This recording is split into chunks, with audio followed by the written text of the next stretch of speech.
Let's talk about factors and levels. These are components of experimental design. Factors are simply independent variables. How many do you have? You can have more than one. You can have two, you could have three or more. I rarely recommend to have more than two independent variables because the experiment can get very confusing, but people can run experiments like that.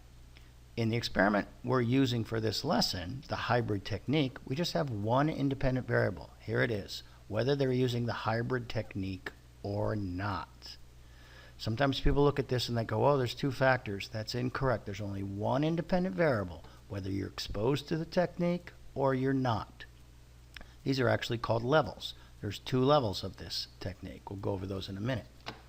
Let's say we expanded this experiment to not only have the independent variable of the hybrid technique, but also compare between boys and girls.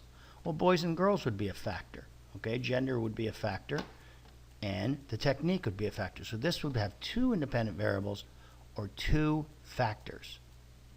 Gender is a participant variable, sometimes called a quasi-independent variable because we don't really manipulate it except by selecting people into each category, but I consider it an independent variable. So we have one here and one here, one factor here, two factors.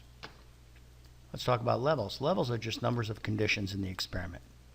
You always have to have at least two levels, a control group and an experimental group. In our original experiment, that's all we have. The hybrid technique, no hybrid technique. But you could expand this if you wanted. You could have the hybrid technique, you could have no hybrid technique, or you could have something else. You could have 3 levels. You can have 4 levels, 5 levels, 100 levels. So depending on the research design you have, the number of groups can vary, as can the number of factors.